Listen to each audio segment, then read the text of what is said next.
Hey guys, my name is Akitty. I'm an admin here on OhanaCraft, and today we're going to be building a spawn for the new server Kingdoms. So stay tuned for the full video to see how it turned out. Like many of my other building projects recently, I'm going to start off in this creative flat world just so I don't get distracted with the terrain or anything like that. We're going to try something a little bit different where I can only use one block to start off with. And then after I get most of the large concepts in, I'll go in with finer details and some more fun and interesting blocks. Okay, you can see here I just jumped right into it building a castle because that's what I think of when I think of the server. I started on the front face just to get a general style in, but then you'll see me start here working on just 1/4 of the build because I did want it to be symmetrical, similar to the last few builds that you've seen here on this channel, just so I could copy it around and not have to worry about recreating details on different parts of the castle. And then that looked a little bit standalone, so I wanted to add these little guard towers in, and you'll see later I add some more smaller ones. But then once I added those in, I went straight into this middle part with no plan whatsoever. When I tell you there was no plan, there was no plan. So I just kind of built it up like just eyeballing it. You can see it wasn't necessarily, I didn't do it symmetrically, but because I didn't know what I was doing. But then you can see I gave these little ones, little peaked roofs, and then copied those down around the base as well to kind of make it more consistent throughout the build. And then we jumped on over to the inside to add these little details around the tops. You can see later I will add a lot of color to these, which definitely draws the eye up, but you'll see that a little bit later. And then we jumped on over to the view when you look directly up. I wanted there to be natural light where you spawn in so it wasn't so dark and claustrophobic, and so I thought this was a really great way to do that, and I'm really happy with how it turned out. Okay, now that this is done, I set this up as kind of a little guide for myself. I want to take use of these gradients. I found this super cool program. I'll link it down below. It's super fun, but I'm gonna use these gradients to kind of add some depth in places. Especially with these blocks here, I want darkest on the bottoms, then working their way up. Same with the whites. And then these colorful blocks are going to be used on each of the roofs to kind of separate them from the build, and then also break it up so it's not so flat.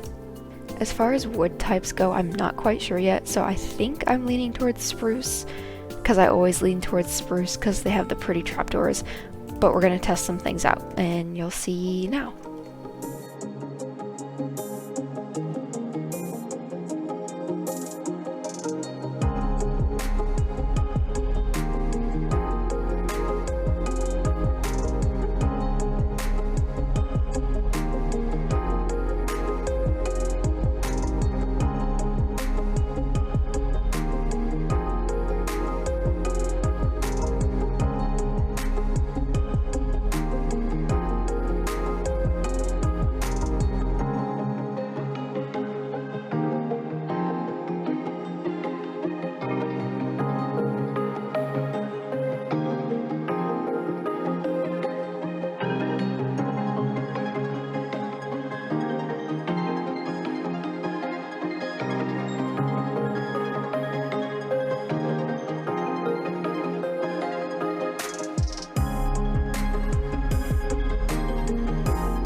So as you've watched me add these details to the outside and now the inside of the castle, I hope that you've noticed that I'm only working on 1/4 of the build. This is so that I can just copy it around as you can see me doing now. It saved so much time. It's such a great tip for symmetrical buildings to work on only 1/4 with the details so you don't have to waste time doing the same thing to every side. And I'm going to use that technique again in the basement here, only building one side again with just the light gray to start off with. Details will come later, trust me.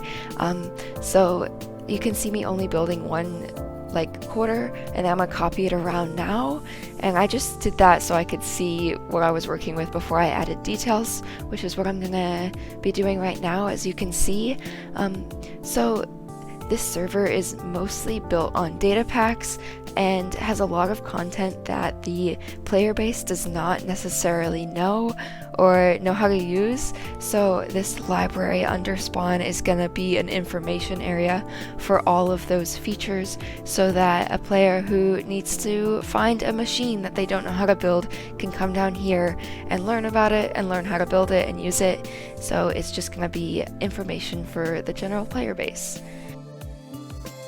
Since there is a lot of information, there's going to be these little rooms with specifically machines or items or weapons or armor or mobs that are kind of sorted out so it's easy to find what you're looking for. I was building completely in night vision, so I had no idea what this thing looked like to a normal player. It was very dark, if you cannot tell. So I took some time here and just added in some lights before I went ahead and copied it around to the other 4 sections. And with that, the basement was pretty much complete. Okay, so it has been a few months since that last clip at this point, and I'm finally able to put the castle and its basement into the real world. Okay, so you can see me here pasting in that castle and then removing the corners so it's not a square. Removing the water here did help a lot, so I was able to smooth things out and get a better feel for what under the water would look like, because I didn't want any sharp corners or giant holes. After I was done smoothing everything out, I wanted to make sure that the water was put back where it was, so there was obviously water around the castle, kind of like a moat would be, but more natural.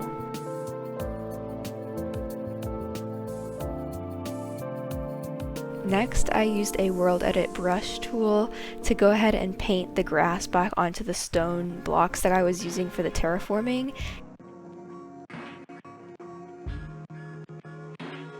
Okay, so this was the castle fully in the world, obviously not done yet. We have a lot of work left to do to make this feel more like it's been here for hundreds of years even. Add some trees, some bushes, all of that kind of stuff, and trust me, it helps a lot. You can see I go in with just a stone brush like I was doing all the other terraforming, and then adding this path. And one of the things I knew I wanted was a bridge. I feel like when I think about a castle, I think of a giant bridge leading up to it, and when I was building this, I thought this would be the main bridge, and you'll see later that the main bridge ends up being on the side around the corner there, but I did use the same inspiration for both, so they kind of blend together. And one of my favorite tips for making forests is to build a few trees in the air and then copy them down around, rotating them each time you paste one, so they're all different, but you don't actually have to build 300 trees by hand, and it does go a lot quicker. One thing I knew I wanted from the very start was a point of interest on each side of the castle. And in addition to the bridge on this side, I wanted a little gazebo where players could explore spawn and find this cute little gazebo in the middle of the forest. This could be a place of quests or hidden gems that may give players advantages, or just later down the road have some little Easter eggs. Next, I moved over to the next side, and this is where that main bridge is going to end up. I went ahead and copied the same path design and bridge from the previous side to kind of make sure they matched, and you can see that stretching across the river now. Across this bridge is going to be the shopping district, which will be later in this video. Again, I'm using that same technique for the trees, but I'm making sure to add bushes underneath, as well as some more strategically placed flowers and paths to continue to increase the things that a player can explore while they're at spawn. And here is the third side. It did need a lot more terraforming underneath the water, which most players wouldn't see, but I feel like it's a detail that's pretty important. And there was a lot of water real estate on this side. I wanted to try to find a building of interest on this side that would incorporate that water, and I instantly thought of a fishing shack, and you can see me building that right now. This could be a place where there could be fishing events or fishing tasks where players can compete against each other or even just fish for fun. And again, you can see me using the same blues as in some of the castle roofs, just to kind of stretch the spawn area from the castle out to the outskirts of the spawn claim.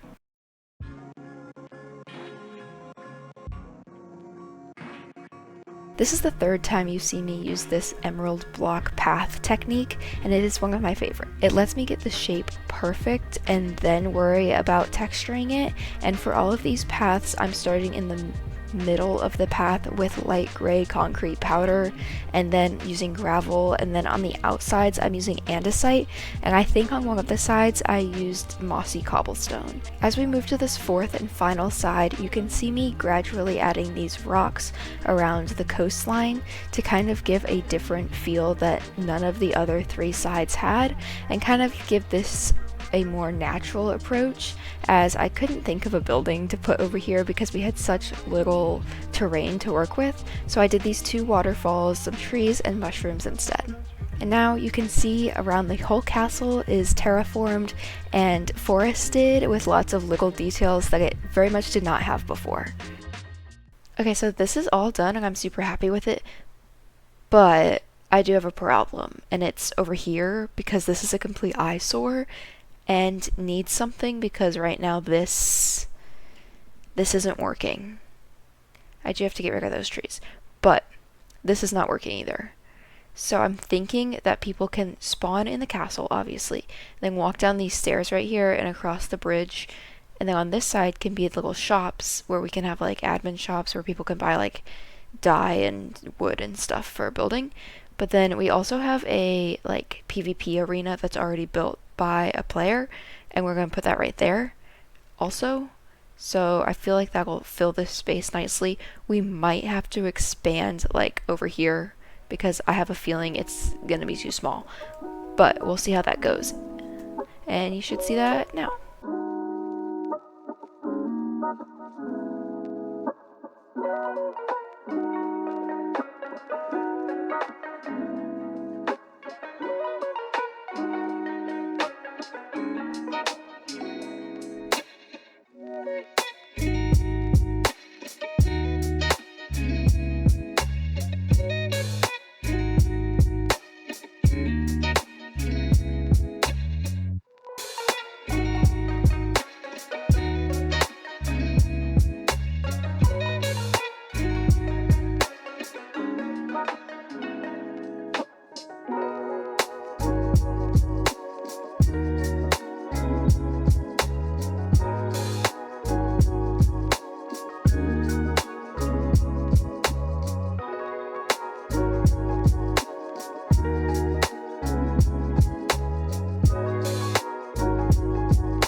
Okay, so this area is all done and lots of little details have been added. I also went through and added like some trade signs in here for all of these different ones. They all have like different categories, so like nether and end, and then some like farming stuff, some ores, dyes. This one's my favorite. You know, you get the gist. I also set up the spawn warp so you get teleported right into the center here facing the shops where we just were, and then I filled in all of these little rooms with different things. So like we have commands, info, warps, and then this is like a little miscellaneous whatnot. So all of these just have like bookshelves with like random stuff on them, and then some plants in the corner, and then everything is also lit up all nice. And then did the same thing around here, and then down here, this is warp info down in the basement. All of the rooms are labeled with these little holograms, and then all of the information is also put in them. So like mobs are in here, there's like gear, machines, Slimefun stuff, credits, all that kind of stuff. so players can come down here if they have any questions about anything. Okay, but with that, all of the details are added and the spawn build is completely done. So I guess that means the only thing left is some beauty shots. So here you go.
And that is all I have for this video. Thank you guys for watching, and I'll see you next time. Bye!